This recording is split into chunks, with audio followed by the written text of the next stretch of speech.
Life processes in living organism part 2 या टॉपिकमध्ये आपण आत्तापर्यंत लाईफ प्रोसेसेस आणि लिव्हिंग ऑर्गॅनिझम्स नेमकं कशाला म्हणायचं याबाबत एकदम सविस्तरपणे अभ्यास केला आहे. आता आपल्याला ह्या टॉपिकमध्ये जे वेगवेगळे शब्द पाहायला मिळतात, जसं की कित्येक वेळेला आपल्याला शब्द दिसतो प्रोटिस्ट, त्याबरोबरच आपल्याला शब्द दिसतो प्रोकॅरियोट्स, बरोबर ना. आपण हे सगळे शब्द ऐकतो. आपण यांच्याबाबत या अगोदर पाहिलेलं आहे. जे आपले मागचे क्लासेस आहेत 9th आपण हे शब्द पाहिलेत, पण आपण त्यांच्याकडे तेवढं जास्त लक्ष देत नाही आणि त्यामुळे ते आपल्याला समजण्यास थोडं अवघड जातं. त्याचबरोबर आपल्याला शब्द पाहायला मिळतात ईस्ट, फंगाय, बरोबर आहे, सायकॉन यासारखे जे शब्द पाहायला मिळतात आणि मग आपल्याला या शब्दांचा अर्थच कळत नाही. आपल्याला नेमकं कळतच नाही की प्रोटिस्ट म्हणजे नेमकं काय आहे, प्रोकॅरियोट्स म्हणजे नेमकं काय, ईस्ट कशाला म्हणतात, फंगाय कशाला म्हणतात. आपण जनरली मग पाठांतरावर लक्ष देतो. पाठांतरावर लक्ष दिल्यामुळं मग ते आपल्याला समजणं तर दूरच राहतं, मग जे आपण पाठ करतो ते सुद्धा आपण काही दिवसानंतर विसरूनच जातो. ठीक आहे, तर मग हे असं विसरायला नको म्हणून आपण नेमकं हे प्रोटिस्ट, प्रोकॅरियोट्स हे सगळं काय हे एकदा समजून घेऊया आणि ते एकदा समजल्याच्या नंतर आपल्याला पूर्ण टॉपिक समजायला जास्त मदत होईल. Okay, so let's start. First of all मला तुम्हाला हे सांगायला आवडेल की आपण क्लासिफिकेशन ऑफ ऑर्गॅनिझम्स हा जो पार्ट आहे, कोणता, क्लासिफिकेशन ऑफ ऑर्गॅनिझम्स, त्याच्याकडे जास्त लक्ष देणार आहेत. कशाकडे, क्लासिफिकेशन ऑफ ऑर्गॅनिझम. क्लासिफिकेशन, आता क्लासिफिकेशन म्हणजे नेमकं काय. क्लासिफिकेशन म्हणजे मराठीमध्ये त्याला वर्गीकरण म्हणतात. पण तुम्ही फक्त मराठी शब्द ऐकला म्हणजे तुम्हाला समजलं अशातला प्रकार होतो का, तर बिलकुल नाही. मग क्लासिफिकेशन म्हणजे नेमकं काय. क्लासिफिकेशनची तर सगळ्यात पहिल्यांदा आपल्याला बघायची आहे मीनिंग. क्लासिफिकेशनची मीनिंग पाहायची आहे, त्याचबरोबर त्याची गरज, नीड काय हे पाहायचं आहे आणि त्याचबरोबर क्लासिफिकेशन कसं केलं जातं. ह्या 3 प्रश्नांची आपल्याला सध्या उत्तरं बघायची आहेत. पहिला प्रश्न मीनिंग, क्लासिफिकेशन म्हणजे नेमकं काय, त्याची गरज आणि क्लासिफिकेशन कसं केलं जातं. ठीक आहे, ओके, सो लेट्स स्टार्ट. याच्यासाठी मी तुम्हाला एक एक्झाम्पल देतो.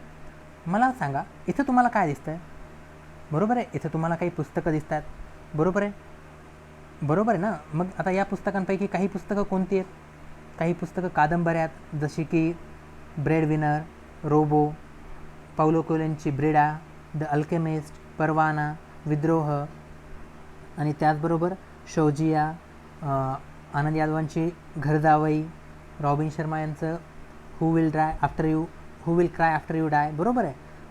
वि स खांडेकरांचं वेचलेली फुले, खगोलशास्त्र, ऋषिकेश गुप्त यांचं हाकामारी, बरोबर आहे. इथं भरपूर सारे पुस्तकं तुम्हाला दिसतात, बरोबर आहे. मग मला सांगा, जर मी तुम्हाला असं सांगितलं की मी एकदम भयानक बोर झालेलो आहे आणि मला आता एखादं छान असं यातलं गोष्टीचं पुस्तक वाचायचं आहे, ओके, आणि जर ही सगळीच्या सगळी पुस्तकं अशी ठेवलेली असतील तर मला सांगा, मी त्या पुस्तकांमधून गोष्टीचं पुस्तक नेमकं कोणतं आहे, यातलं स्टोरी बुक नेमकं कोणतं आहे हे मला सापडेल का, बिलकुल नाही, बरोबर आहे. यातलं स्टोरी बुक कोणतं आहे, यातली नोवेल्स कोणत्या आहेत हे आपल्याला लक्षात येईल का, कधीच नाही.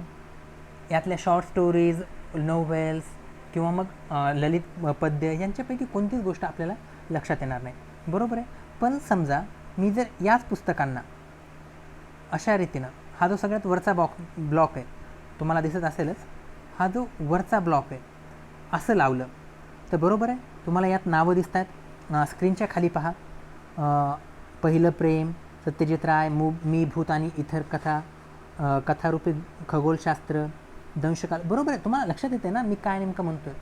तर मला वाचण्यासाठी माझ्या पुस्तकांची गरज होती आणि ज्यावेळेला ते अस्ताव्यस्त ठेवलेले होते त्यावेळेला ती पुस्तकं मला सापडलीही नाही आणि माझ्या लक्षातही आली नाही, बरोबर आहे. त्यामुळं मी काय केलं, त्यांना क्लासिफाय केलं. क्लासिफाय केलं म्हणजे मी त्यांना काय केलं, मी त्यांचं वर्गीकरण केलं.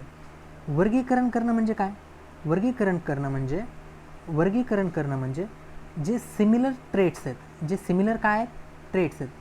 सिमिलर ट्रेट्स म्हणजे काय, सारखेपणा. सिमिलर ट्रेट्स म्हणजे काय, ट्रेट म्हणजे त्यांच्यामध्ये असणारा एखादा गुण.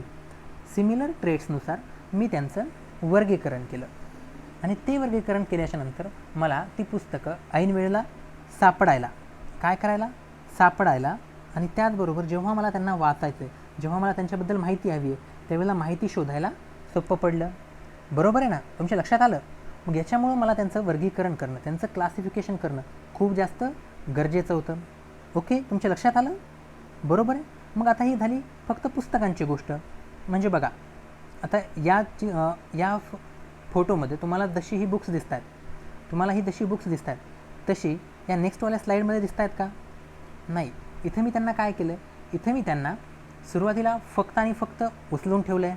त्याच्यानंतर मी हे बाकीच्या पुस्तकांचं कसं क्लासिफिकेशन केलं आहे, या सगळ्या स्टोरी बुक्स, मग हिंदीवाल्या, मग धार्मिक पुस्तके, बरोबर आहे.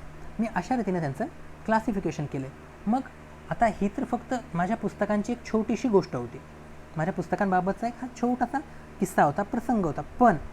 पण मला सांगा, तुम्हाला माहिती आहे का, आपल्या निसर्गामध्ये जवळपास 1.7 मिलियन स्पेसीज आहेत. स्पेसीज म्हणजे काय? स्पेसीज म्हणजे काय? आपण स्पेसीज म्हणजे काय याची एक्झॅक्ट डेफिनेशन बघण्याच्या अगोदर तुम्ही सध्यापुरतं एवढं लक्षात ठेवा, स्पेसीज म्हणजे वेगवेगळ्या प्रकारचे प्राणी. इथं सध्या आपण काय बोलूया, स्पेसीज म्हणजे वेगवेगळ्या प्रकारचे प्राणी.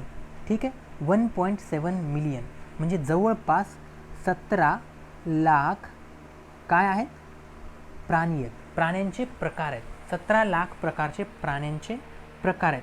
आणि सायंटिस्टचं असं म्हणणं आहे जवळपास 1 to 100 मिलियन मोर, काय 1 ते 100 मिलियन आणखी आपल्याला स्पेसीज शोधायच्या बाकी आहेत निसर्गामध्ये. मग मला सांगा, एवढ्या साऱ्या स्पेसीज आहेत, मग ह्या सगळ्या स्पेसीजचा अभ्यास करणं आपल्यासाठी सोपं काम असेल का? बरोबर आहे, हे कधीच सोपं काम नसेल. मग एवढ्या सगळ्या स्पेसीजचा अभ्यास करण्यासाठी आपल्याला या सगळ्या स्पेसीजमध्ये काही ना काही साधर्म्य आढळेल. कोणता शब्द वापरतो मी? साधर्म्य. याचा अर्थ काय? सिमिलॅरिटी. याचा अर्थ काय? सिमिलॅरिटी, सारखेपणा. याचा अर्थ काय? सिमिलॅरिटी, सारखेपणा. मग हा जो काही सारखेपणा आहे, या सारखेपणाच्या बेसिसवर, या साधर्म्याच्या बेसिसवर आपण काय करतो, आपण त्या प्राण्यांना वेगवेगळ्या गटामध्ये आपण त्यांना क्लासिफाय करतो. बरोबर आहे, त्यांना आपण क्लासिफाय करतो. का करतो हे तुमच्या लक्षात आलं? पक्का? ओके. मग आता आपण नेक्स्ट पार्ट बघूया की यांचं क्लासिफिकेशन कसं केलं जातं, का केलं जातं, याचं तर उत्तर आपण पाहिलंच आहे. ठीक आहे. ओके. तर मग जेवढे काही सजीव आहेत, आणि हां, कित्येक ज्यावेळेला मी लहान होतो त्यावेळेला मला नेहमीच प्रश्न पडायचा की जे छोटे छोटे ऑर्गॅनिझम्स असतात, छोटे मायक्रो ऑर्गॅनिझम्स म्हणजे काय? आता अमिबा कसा दिसतो हे तर मी कधी पाहिलंच नव्हतं. अमिबा कसा दिसतो हे मी कधी पाहिलंच नव्हतं. पण तरीसुद्धा मला त्या अमिबाबद्दल अभ्यास करावा लागायचा, मला त्या पॅरामिशियमबद्दल आणि त्या मग बाकीच्या हायड्रा, ईस्ट यांच्या सगळ्यांबद्दल अभ्यास करावा लागायचा. मग माझ्या मनात विचार यायचा की यांची स्टडी करायचा, यांचा अभ्यास करायची गरजच काय? हे आपल्या डोळ्यांना दिसतच नाही. ज्या गोष्टी आपल्या डोळ्यांना दिसत नाहीत मग त्यांचा अभ्यास करण्याची गरज काय? बरोबर आहे. माझा प्रश्न तर तुम्हालाही, तुमच्याही मनात कित्येक वेळेला आला असेल. पण यांचा अभ्यास करण्याची गरज याच्यासाठी की कित्येक सारे मायक्रो ऑर्गॅनिझम्स आहेत. काय आहेत? मायक्रो ऑर्गॅनिझम्स आहेत जे वेगवेगळ्या प्रोसेसेसमध्ये मदत करतात. जसं की कित्येक मायक्रो ऑर्गॅनिझम्स डिकम्पोजिशनच्या प्रोसेसला मदत करतात. आता डिकम्पोजिशन म्हणजे काय? एखादा सजीव मेला तर त्याची जी डेड बॉडी आहे, त्याच्या डेड बॉडीला माणूस असेल तर आपण जाळतो, पुरतो, प्रत्येक धर्मात वेगवेगळ्या प्रकारे केलं जातं. परंतु एखादा प्राणी मेला किंवा एखाद्या वनस्पतीची झाडांची पानं तुटून खाली पडली तर त्यांचं काय केलं जातं? ते सगळीच्या सगळी पानं कुजतात. ती सगळीच्या सगळी पानं काय होतात? कुजतात. म्हणजे काय होतं? कित्येक लोक म्हणतात की त्यांची माती बनते किंवा ते मातीत मिसळतात. बरोबर आहे. मग हे जे कुजणं आहे किंवा हे जे मातीत मिसळणं आहे याला काय म्हटलं जातं? डिकम्पोजिशन. आणि हे डिकम्पोजिशन कोण घडवून आणतं? मायक्रो ऑर्गॅनिझम, जे आपल्याला दिसतही नाही. त्याचबरोबर मला सांगा, दही तर सगळ्यांनाच आवडतं, बरोबर आहे, दही खायला सगळ्यांनाच आवडतं. कर्ड, मग कर्डचं जे फॉर्मेशन आहे त्या कर्डच्या फॉर्मेशनमध्ये सुद्धा लॅक्टोबॅसिली नावाचे बॅक्टेरियाच मदत करतात. बरोबर आहे. त्याचबरोबर जे मातीची निर्मिती आहे, सॉईल फॉर्मेशन आहे, त्या सॉईल फॉर्मेशनला मदतसुद्धा मायक्रो ऑर्गॅनिझमच करतात. आणि सॉईल फॉर्मेशनचं इम्पॉर्टन्स प्रत्येकालाच माहिती आहे. जर सॉईलच नसेल तर माणसं जगूच शकत नाहीत, कारण त्यापासून वनस्पती बनणार नाहीत, वनस्पती नाही तर मग पुढचे प्राणी, संपूर्ण सजीवसृष्टीच नष्ट होऊन जाईल. बरोबर आहे. सॉईल फॉर्मेशन खूप इम्पॉर्टंट आहे. त्याचबरोबर जे झाडांना लागणारे मायक्रो न्यूट्रिएंट्स आहेत, बरोबर आहे, जे झाडांना लागणारे काय आहेत, मायक्रोन्यूट्रिएंट्स. न्यूट्रिएंट्स म्हणजे काय, काही नाही, सध्यापुरतं एवढंच लक्षात ठेवा. मायक्रोन्यूट्रिएंट्स म्हणजे त्यांना लागणारं खाणं पिणं, झाडांना लागणारं खाणं पिणं कोण प्रोव्हाइड करतं, जमीन. जमीन कशाच्या माध्यमातून प्रोव्हाइड करते, या सगळ्या मायक्रो ऑर्गॅनिझम्सच्या माध्यमातून प्रोव्हाइड करते. त्याचबरोबर जे अँटीबॉडीज आहेत, ज्या काय आहेत अँटीबॉडीज आहेत, त्या अँटीबॉडीजच्या प्रोडक्शनमध्ये सुद्धा खूप मोलाचा हात या मायक्रो ऑर्गॅनिझम्सचा असतो. Okay, all of you are getting my point. बरोबर आहे. मग मायक्रो ऑर्गॅनिझम्स आपल्या आयुष्यामध्ये गरजेचे आहेत, हा पॉईंट तुम्हाला कळला. यांच्याबद्दल आपल्याला अभ्यास करणं खूप जास्त गरजेचं आहे, हे तुम्हाला सगळ्यांनाच कळलं ना. ओके, हे तुमच्या सगळ्यांच्या लक्षात आलंच असेल. मग आता आपण काय करूया, आता आपण या मायक्रो ऑर्गॅनिझम्सच्या बाबत यांचं क्लासिफिकेशन कसं केलं जातं, मग सगळ्याच ऑर्गॅनिझम्सचं क्लासिफिकेशन कसं केलं जातं हे पाहूया. क्लासिफिकेशन्सची सुरुवात 384 BC म्हणजे आजपासून जवळपास 2300 वर्षापूर्वी. किती वर्षापूर्वी, 2300 वर्षापूर्वी ॲरिस्टॉटल नावाच्या वैज्ञानिकानं सुरुवात केली. कोणी, ॲरिस्टॉटल. ओके, ॲरिस्टॉटलनं या क्लासिफिकेशनची सुरुवात केली. त्यानं सुरुवातीला 2 किंगडम आहेत असं सांगितलं. किंगडम म्हणजे काय, त्याच्या म्हणण्यानुसार की फक्त आणि फक्त सगळे जे प्राणी आहेत ते 2 प्रकारामध्ये विभागले जाऊ शकतात. एक प्लांट्स, पहिलं काय प्लांट्स, आणि त्यानंतर ॲनिमल्स, त्यानंतर काय ॲनिमल्स. पण नंतर पुढे पुढे जसं जसं ॲडव्हान्समेंट ऑफ टेक्नॉलॉजी होत गेलं तसे तसे हे जे फक्त 2 किंगडम्स आहेत, हे जे 2 किंगडम्स आहेत, ह्या 2 किंगडमपासून सुरुवातीला 3, त्यानंतर 4, नंतर 5 आणि नंतर 6 किंगडम्स बनले. हे जे 6 किंगडमवाली सिस्टीम आहे, 6 किंगडम सिस्टीम किंवा 3 डोमेन क्लासिफिकेशन असं तिला म्हटलं जातं. त्याबद्दल आपण एवढं काही डिटेलमध्ये पाहणार नाही आहेत, पण थोडक्यात या सगळ्या गोष्टी आपण समजून घेण्याचा प्रयत्न करूया. अर्न्स्ट हॅकेल, ॲरिस्टॉटलच्या नंतर अर्न्स्ट हॅकेल या सायंटिस्टने एक तिसरा ग्रुप दिला ऑर्गॅनिझम्सचा, ज्यासाठी त्याने नाव वापरलं प्रोटिस्टा. ज्यासाठी त्याने नाव काय वापरलं, प्रोटिस्टा. मग या प्रोटिस्टामध्ये त्याने जे काही युनिसेल्युलर ऑर्गॅनिझम्स आहेत, म्हणजे काय एक पेशीय, ज्यांच्यामध्ये फक्त एकच पेशी आहे, एकच सेल आहे, त्यांचं वर्गीकरण त्याने कशामध्ये केलं, त्यांचं वर्गीकरण त्याने प्रोटिस्टमध्ये केलं. त्याच्यानंतर अर्न्स्ट हॅकेलच्या नंतर एक नवीन सायंटिस्ट आला ज्याचं नाव होतं कोपलँड. कोपलँडनं आणखी एक किंगडम दिलं, त्या किंगडमचं नाव होतं मोनेरा. त्या किंगडमचं नाव काय होतं, मोनेरा. आणि मोनेरामध्ये त्यांनी सर्व बॅक्टेरिया इन्क्लूड केले. त्यांनी काय इन्क्लूड केले, बॅक्टेरिया. त्याने काय इन्क्लूड केले, बॅक्टेरिया. म्हणजे बघा, आत्तापर्यंत आपल्याला सुरुवातीला जे 4 किंगडम माहिती होते, कोणते कोणते, kingdom plantae, kingdom animalia, kingdom protista, kingdom monera. त्याच्यानंतर R.H. विटकर. कोण, R.H. त्याला विटेकर म्हणतात, विटकर म्हणतात, काय म्हणायचं आहे ते म्हणा, पण स्पेलिंग चुकीची लिहू नका. R.H. विटकर याने 5 किंगडम क्लासिफिकेशन दिलं. त्यांनी काय केलं, त्यांनी 5 किंगडम क्लासिफिकेशन दिलं. आणि त्यांनी या सगळ्या किंगडमच्या सोबतच फंगायसाठी एक वेगळा ग्रुप बनवला. आता हे फंगाय काय आहेत, जसे आपण ह्युमन्स आहेत, जसे कुत्रे आहेत, जसे मांजरे आहेत, जसे वेगवेगळ्या वनस्पती आहेत, तशाच प्रकारचे फंगायसुद्धा ऑर्गॅनिझम्स आहेत. ओके, नंतर आपण त्यांच्या वेगवेगळ्या स्लाइड्स पाहणारच आहोत.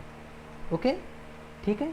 मग या R.H. विटकरच्या 5 किंगडम क्लासिफिकेशन नंतर कार्ल वूस, कोण, कार्ल वूस याने 3 डोमेन सिस्टीम दिली. त्यांनी काय केलं, 3 डोमेन सिस्टीम दिली.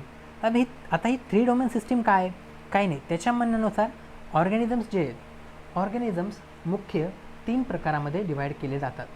पहिलं आर्किबॅक्टेरिया, आर्किबॅक्टेरिया, त्याच्यानंतर यूबॅक्टेरिया, आणि त्याच्यानंतर उरलेले ऑर्गॅनिझम्स, ज्याच्यामध्ये मग प्रोटिस्टा, फंगाय, प्लांटी आणि ॲनिमालिया या किंगडमचा समावेश होतो. ओके, लक्षात येते ना तुमच्या. पूर्ण लक्षात नाही आलं तरी चालेल, काही हरकत नाही, पण थोडं थोडं समजून घ्या. काय केलं, ॲरिस्टॉटलपासून ह्या गोष्टीची सुरुवात झाली, जी कुठपर्यंत आली, कार्ल वूसपर्यंत आली. मग काय झालं, ऑर्गॅनिझम्सला डिव्हाइड करण्यात आलं, वेगवेगळ्या प्रकारामध्ये क्लासिफाय करण्यात आलं. का, कारण आपल्याला त्यांचा डिटेलमध्ये अभ्यास करायचा होता म्हणून. ओके, बरोबर आहे. आणि हे जे काही क्लासिफिकेशन झालं, हे क्लासिफिकेशन त्यांच्या प्रॉपर्टीजवरून करण्यात आलं. त्यांच्या कशावरून करण्यात आलं, प्रॉपर्टीजवरून. ठीक आहे, इथं यावाल्या स्लाईडमध्ये तुम्हाला क्लिअर कट दिसतच असेल की पहा, कोणतं domain, you bacteria, domain you bacteria, त्यानंतर डॉमेन आर्किया, त्यानंतर डॉमेन यू कॅरिया. ओके, बरोबर आहे, प्रत्येकाच्या लक्षात येते ना हे, आर्किया, यू बॅक्टेरिया आणि यू कॅरिया. आणि हे कशावरून करण्यात आलं, त्यांच्या न्यूक्लियसच्या स्ट्रक्चरवरून आणि त्यांच्या इव्होल्युशनरी रिलेशनशिपवरून. आता हे इव्होल्युशनरी रिलेशनशिप म्हणजे काय ते आपण नंतर पाहूयात. ठीक आहे, ओके, गुड. आता ज्या वेळेला आपण अशा प्रकारे क्लासिफिकेशन केलं, तर त्या क्लासिफिकेशनच्या नंतर हा जो डॉमेन यू कॅरिया आहे, कोणता, हा जो यू कॅरिया डॉमेन आहे, याच्यामध्ये आपण काय काय सांगितलं, कोणते कोणते येतात, हे जे काही किंगडम्स आहेत ते किंगडम्स लक्षात ठेवण्याचा प्रयत्न करा. कोणते कोणते आहेत किंगडम, सॉरी मोनेरा नाही, प्रोटिस्टा. सुरुवात प्रोटिस्टापासून होते, कारण मोनेराचेच त्याने 2 पार्ट्स केले, यू बॅक्टेरिया आणि आर्किया. ओके, सुरुवात कुठून होते, प्रोटिस्टा, प्रोटिस्टा, त्यानंतर फंगाय, त्यानंतर प्लांटी आणि त्यानंतर ॲनिमालिया, त्यानंतर काय, ॲनिमॅलिया. ओके, हे प्रत्येकाच्या लक्षात आलं, प्रोटिस्टा, फंगाय, प्लांटी आणि ॲनिमॅलिया. ओके, मग हे सगळेच्या सगळे हे 4 कशा थ्रू आले, यू कॅरियामध्ये आले. कशामध्ये आले, यू कॅरियामध्ये आले. हे लक्षात आलं ना तुमच्या. ओके, हे जर तुमच्या लक्षात येत नसेल आणि तुम्हाला थोडंसं कन्फ्युजिंग वाटत असेल तर टेन्शन घेण्याची गरज नाही. फक्त आणि फक्त आपण त्यांचं क्लासिफिकेशन केलं, एवढीच गोष्ट तुम्ही सध्या तरी लक्षात घ्या. ओके, चालेल. आता नेक्स्ट पार्ट काय आहे, नेक्स्ट पार्टमध्ये तुम्ही हे लक्षात घ्या की समजा कॅरी ऑन हा एक शब्द तुम्हाला कन्फ्यूज करतो कित्येक वेळा. हे कॅरिऑट्स म्हणजे काय. ओके, मग ते प्रो असो किंवा यू असो, प्रो असो किंवा यू असो, लक्षात ठेवा जिथं कुठेही तुम्ही प्रो हा शब्द पाहाल त्यावेळेला लक्षात ठेवायचं त्या शब्दाचा अर्थ असतो आधीचे किंवा प्रिमेटिव्ह. प्रिमेटिव्ह म्हणजे काय, सुरुवातीचे. एखादी गोष्ट चालू होण्यामध्ये एकदम सुरुवातीला जे असतात त्याला काय म्हणतात, प्रिमेटिव्ह, प्रो. ओके, आणि यू म्हणजे काय, यू हा शब्द जेव्हा जेव्हा डेव्हलप हा शब्द वापरायचा असतो त्यासाठी सायन्समध्ये यू हा शब्द वापरला जातो. यू म्हणजे काय, डेव्हलप.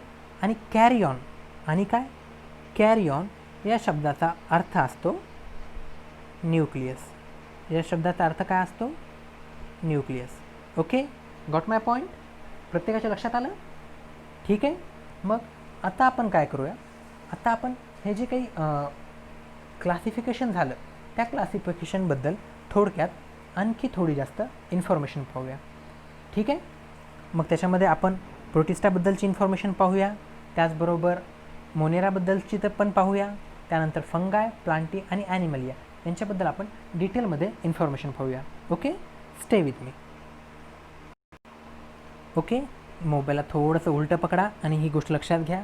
काय इथं common ancestor of all living organism, ज्यांच्यापासून काय काय डेव्हलप झाले, यू, archaebacteria, eubacteria, protist, plantae, परत एकदा प्रोटिस्टा लिहिण्यात आले चुकून, ॲनिमलिया आणि फंगाय. ओके ओके, लक्षात आलं ना. 6 किंगडम सिस्टीम ऑफ क्लासिफिकेशन. लक्षात घ्या, ही वाली जी डायग्राम आहे, ही वाली डायग्राम तुम्हाला खूप वेळेला फायद्यात राहील. हे तुम्हाला वाटेल की आत्ता याची तुम्हाला एवढी गरज नाही, पण ह्या गोष्टी तुम्ही आत्ता समजून घेतल्या तर 12thला तुम्हाला या गोष्टींचा खूप जास्त फायदा होईल. ओके ओके, सो आपण प्रोटिस्टा या किंगडमकडे वळूया. हे पहा, इथं तुम्हाला जे स्ट्रक्चर दिसतं आहे तो एक बॅक्टेरिया आहे. तो काय आहे? तो एक बॅक्टेरिया आहे. तो एक काय? बॅक्टेरिया. त्या बॅक्टेरियाचं नाव काय? स्टेप्टोकोकस पायरोजिनस. ओके, तो एक काय? बॅक्टेरिया. आणि बॅक्टेरिया कोणत्या किंगडममध्ये येतात? बॅक्टेरिया येतात मोनेरा किंगडममध्ये. जर आपण 5 सिस्टम क्लासिफिकेशनचा विचार केला तर मग इथं खाली जे काही तुम्हाला दिसतात हे सगळे काय आहेत? बॅक्टेरियाच आहेत. आणि ह्यातून तुम्हाला बॅक्टेरियाचे वेगवेगळे शेप दिसतात. बरोबर आहे. हा कोणता शेप आहे? हा रॉड शेप आहे. हा कोणता शेप आहे? स्पायरल शेप आहे. मॅगेसारखं दिसतं ना, स्पायरल शेप आहे. आणि हा कोणता शेप आहे? हा स्पेरिकल शेप आहे. त्याला कोकाय असं म्हणतात. ओके, त्यांची नावं काही लक्षात ठेवण्याची गरज नाही. कोकाय, रॉड शेप आणि स्पायरल. ओके, हे कोणतं किंगडम झालं? हे झालं किंगडम मोनेरा. हे कोणतं किंगडम झालं? मोनेरा. यांच्या कॅरेक्टरिस्टिक्स काय असतात, यांचा अभ्यास काय करायचा आहे याच्याबद्दल आपण आत्ताच नको समजून घ्यायला. सध्या फक्त तुम्ही यांची नावं लक्षात घ्या. ओके, हे झालं मोनेरा. ओके, आणि या स्लाईडमध्ये तुम्हाला वेगवेगळे प्रोटिस्ट बघायला मिळतील. ओके, यामध्ये तुम्हाला मलेरियल पॅरासाईट ज्यावेळेला RBCजला इन्फेक्ट करतो त्यावेळेला तो कसा दिसतो याची ही डायग्राम आहे. आणि त्याच्यानंतर खाली युकॅरियोट्सचं समोर म्हणजे ज्यावेळेला इव्होल्युशन होत गेलं त्यावेळेला त्यांचं वेगवेगळ्या ऑर्गॅनिझम्ससोबत कशाप्रकारे रिलेशन आलं, कशाप्रकारे ते इव्हॉल्व झाले याचं तुम्हाला छान असं एका डायग्राममध्ये एक्सप्लेनेशन दिलेलं आहे. तुम्ही ते एकदा पाहून घ्या. ठीक आहे, त्यांच्याबद्दल जास्त डिटेलमध्ये तुम्हाला सध्या अभ्यास करण्याची गरज नाही आहे. ओके, पण फक्त माहितीसाठी तुम्ही एकदा त्यांच्यावर नजर टाका. हे जे आहे हे फंगाय आहेत. आणि जे आपल्या पुस्तकामध्ये एक्झाम्पल दिलेले म्युकरचं, ते म्युकर या फंगाय या किंगडममध्ये येतात. कोणत्या किंगडममध्ये? म्युकर या फंगाय या किंगडममध्ये येतात. Okay okay, are you getting ना? आणि जे फंगाय आहे त्या फंगायचं हे एक मायक्रोस्कोपिक फोटो आहे. कोणत्या फंगायचा? कोनिडियाचा. ओके, कोनिडिया या फंगायचा हा मायक्रोस्कोपिक फोटो आहे, ज्याच्याबद्दल आपण 12th 11th जास्त डिटेलमध्ये अभ्यास करणारच आहोत. ठीक आहे. ओके, आणि जे प्लांट्स आणि ॲनिमल्स आहेत, काय प्लांट्स आणि ॲनिमल्स आहेत, त्या प्लांट्स आणि ॲनिमल्सबाबत आपण डिटेलमध्ये पाहूया. Okay, so let's start. Okay, आता लक्षात घ्या, तुम्हाला कळलं की एखादं किंगडम असेल, फॉर एक्झाम्पल आपण ॲनिमॅलियाचं एक्झाम्पल घेऊया. तर त्या ॲनिमॅलियामध्ये कोणते ऑर्गॅनिझम्स येतील? जे हेटेरोट्रॉप्स आहेत, त्याचबरोबर त्यांच्या जे काही कॅरेक्टर्स आहेत त्या कॅरेक्टर्सवरून, इव्होल्युशनरी रिलेशनशिपच्या कॅरेक्टर्सवरून जे काही कॅरेक्टर ऑर्गॅनिझम्समध्ये आढळतील त्यांना ॲनिमॅलिया या किंगडममध्ये इन्क्लूड केलं जाईल. बरोबर आहे? Are you getting my point? तर मग नेमकं हे क्लासिफिकेशन कसं असतं आपण त्याच्याबद्दल अभ्यास करूया. ठीक आहे, स्टे विथ मी. सो आता विचार करा, आपण हे बघूया की एका स्टुडंटचं क्लासिफिकेशन कसं होतं. एका स्टुडंटचं क्लासिफिकेशन कसं होतं आणि त्यावरून आपण सर्वच्या सर्व लिव्हिंग ऑर्गॅनिझम्सचं क्लासिफिकेशन कसं होतं हे पाहूया. ओके, आपण एक एक्झाम्पल घेऊया. एक एक्स नावाचा मुलगा आहे. ओके, XYZ असं नको नाव द्यायला, आपण एखादं खरंच नाव देऊया. एक रॉन नावाचा मुलगा आहे. ओके, रॉन आपल्यासोबतच आहे 10th क्लासमध्ये, 10th B मध्ये. ओके, तर रॉनचं क्लासिफिकेशन कसं दिलं जातं हे बघा. रॉन एक B डिव्हिजनमधला मुलगा आहे, 10th क्लासच्या. एखाद्या शाळेचं नाव घेऊया, संत ज्ञानेश्वर स्कूल. ओके, जी शाळा एखाद्या संस्थेच्या अंतर्गत येते, समजा XYZ संस्था आहे, ती संस्था XYZ जी संस्था आहे ती XYZ संस्था कोणत्या तरी युनिव्हर्सिटीच्या अंडर येते. बरोबर आहे? आणि त्यानंतर ते सर्वच्या सर्व महाराष्ट्र शासनाच्या अंडर येतं. बरोबर आहे? पुण्याचं जे बोर्ड आहे. बरोबर आहे? मग मला सांगा कसं झालं त्या रॉनचं क्लासिफिकेशन कोणत्या कोणत्या ग्रुपमधून झालं? पहिल्यांदा तर तो बी डिव्हिजनचा मुलगा आहे. पहिल्यांदा तो कोणत्या डिव्हिजनचा मुलगा आहे? बी. मग 10th, मग त्या संत ज्ञानेश्वर शाळेचा, त्यानंतर त्या पर्टिक्युलर संस्थेचा, त्यानंतर एका युनिव्हर्सिटीला आणि नंतर महाराष्ट्र. बरोबर आहे, बरोबर आहे. इतक्या लेवलवर त्या रॉनचं क्लासिफिकेशन झालं, त्याला वर्गीकृत करण्यात आलं. कारण शाळेमध्ये तर एवढी मोठी मुलं आहेत, शाळेमध्ये खूप सारी मुलं असणार, राज्यात तर खूपच जास्त मुलं असणार, युनिव्हर्सिटीमध्ये त्याहून थोडी कमी, पण इंडिव्हिज्युअलच्या मानाने खूप जास्त. बरोबर आहे. म्हणजे लाखो मुलांना वेगवेगळ्या वर्गामध्ये ठेवण्यासाठी काय करण्यात आलं? क्लासिफिकेशन करण्यात आलं. काय करण्यात आलं? क्लासिफिकेशन करण्यात आलं. बरोबर आहे. मग वेगवेगळ्या किंगडममधल्या वेगवेगळ्या ॲनिमल्सला क्लासिफाय करण्यासाठी त्यांचंसुद्धा क्लासिफिकेशन केलं जातं. आणि त्यांचं क्लासिफिकेशन केलं जातं पहिल्यांदा तर किंगडम, मग त्यानंतर वेगवेगळ्या फायलममध्ये, त्यानंतर वेगवेगळ्या क्लासमध्ये, त्यानंतर वेगवेगळ्या ऑर्डरमध्ये, त्यानंतर वेगवेगळ्या फॅमिलीमध्ये, त्यानंतर वेगवेगळ्या जीनसमध्ये आणि त्यानंतर वेगवेगळ्या स्पेसीजमध्ये, त्यानंतर वेगवेगळ्या कशामध्ये? स्पेसीजमध्ये. ओके, लक्ष द्या. म्हणजे जी किंगडम आहे ते सगळ्यात टॉपला आहे. किंगडम जे काय आहे ते सगळ्यात टॉपला. त्या किंगडमच्या सारखं त्या मुलाच्या क्लासिफिकेशनमध्ये काय? महाराष्ट्र बोर्ड. बरोबर आहे. त्याच्यानंतर काय? फायलम आहे. त्याच्यानंतर काय? फायलम. त्या फायलमसारखंच इकडे काय? युनिव्हर्सिटी. ओके, त्याच्यानंतर काय? क्लास. त्याच्यानंतर काय? क्लास. त्याच्यानंतर काय? क्लाससाठी इकडे काय? ही जी काही पर्टिक्युलर संस्था असेल ती. त्याच्यानंतर काय? ऑर्डर. ऑर्डर म्हणजे काय? ते संत ज्ञानेश्वर स्कूल. बरोबर आहे. त्याच्यानंतर काय? फॅमिली. त्या फॅमिलीसाठी काय? त्या संत ज्ञानेश्वर स्कूलमधला 10वीचा वर्ग. त्याच्यानंतर काय? जीनस. त्याच्यानंतर काय? जीनस. आणि ते जीनस कोणती झाली? क्लास बी. आणि जी पर्टिक्युलर स्पेसीज आहे, जी पर्टिक्युलर स्पेसीज आहे ती स्पेसीज म्हणजे कोण झालं? रॉन. ती स्पेसीज म्हणजे कोण झालं? रॉन. बरोबर आहे. म्हणजे रॉनला जशा प्रकारे म्हणजे कशा प्रकारे?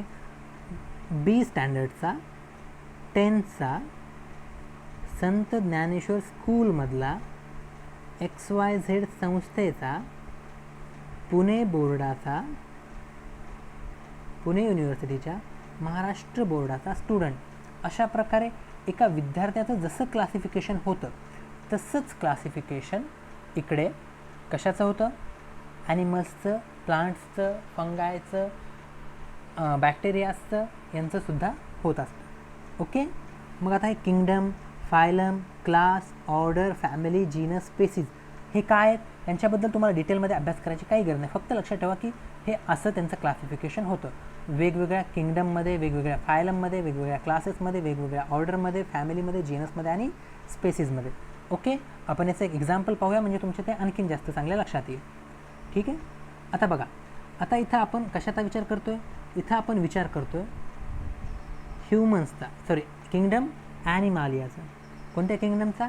ॲनिमॅलियाचा. किंगडम ॲनिमॅलियामध्ये काय आलं? ह्युमन आले. त्याचबरोबर काय आला? स्टारफिश आला. त्याचबरोबर बाकी whale, kangaroo, fishes, frog, spider, sparrow, dog, tortoise, bear, हा कॅट. बरोबर आहे. हा वुल्फ, गोरिला. ओके, खूप सारे ऑर्गॅनिझम झाले. बरोबर आहे. मग हे सगळे काय आहेत? हे सगळेच्या सगळे काय आहेत? ॲनिमल्स आहेत. मग त्याच्यानंतर फायलममध्ये यांच्यासोबतच फक्त वेगवेगळे ज्यांच्यामध्ये स्पायनल कॉर्ड आहे ते फक्त आणि फक्त स्पायनल कॉर्डवाले आले कॉर्डेटामध्ये. फायलममध्ये कोणते कोणते आले? फक्त कॉर्डेट्स. बरोबर आहे. कॉर्डेट म्हणजे काय? ज्यांना स्पायनल कॉर्ड आहे, जे आपल्या पाठीचा कणा आहे ना त्याच्या आतमध्ये एक स्पायनल कॉर्ड असते. ओके. त्याच्यानंतर कोणता ग्रुप आला? मॅमेलिया. त्याच्यामध्ये कोण आले? फक्त मॅमल्स, सस्तन प्राणी जे आपल्या पिल्लांना जन्म देतात. बरोबर आहे. त्याच्यानंतर कार्निवोरसमध्ये कोण आले? जे मांसभक्षक आहेत. त्याच्यानंतर फेलिडी फॅमिली ज्याच्यामध्ये कोण येतं? मांजरी येतात वेगवेगळ्या. त्याच्यानंतर फेलस, त्याच्यानंतर फेलस कॅटस म्हणजे ती मांजर. बरोबर आहे. लक्षात आलं प्रत्येकाच्या? ओके, आता ही गोष्ट समजून घ्या. आता आपण याच गोष्टीला रॉनच्या उदाहरणासोबत कम्पेअर करू. ठीक आहे, मला सांगा इथं कोण येईल? सगळीच्या सगळी महाराष्ट्रातली मुलं. इथं कोण येईल? सगळीच्या सगळी महाराष्ट्रातली मुलं. इथं कोण येतील? इथं येतील त्या पर्टिक्युलर युनिव्हर्सिटीमधली मुलं. त्याच्यानंतर कोण येईल? इथं त्या पर्टिक्युलर जी संस्था असेल एज्युकेशनल इन्स्टिट्यूट असेल तिथली मुलं. इथं त्या स्कूलमधली मुलं. इथं त्या क्लासमधली मुलं. बरोबर आहे, 10वीच्या क्लासमध्ये जी मुलं असतील ती मुलं. इथं त्याच्या बी डिव्हिजनमधली मुलं. आणि इथं तो रॉन स्वतः. जसं रॉनला वेगवेगळ्या ठिकाणी क्लासिफाय केलं जातं तसंच ह्या ऑर्गॅनिझम्सला सुद्धा क्लासिफाय केलं जातं. आता मला असं विचारू नका की क्लासिफिकेशनची गरज काय, आपण सुरुवातीपासून तेच पाहिलं आहे. ठीक आहे, ओके. क्लासिफिकेशनची गरज काय आणि क्लासिफाय कसं केलं जातं हे तुमच्या लक्षात आलं? ओके, आपण नेक्स्ट व्हिडिओमध्ये काय करूया, हे जे वेगवेगळे ग्रुप्स आहेत, जे वेगवेगळे किंगडम्स आहेत, त्या किंगडम्सबद्दल एकदम थोडक्यात माहिती पाहूया आणि त्याच्यानंतर डायरेक्ट आपल्या टॉपिकला सुरुवात करूया. Okay, thanks for watching.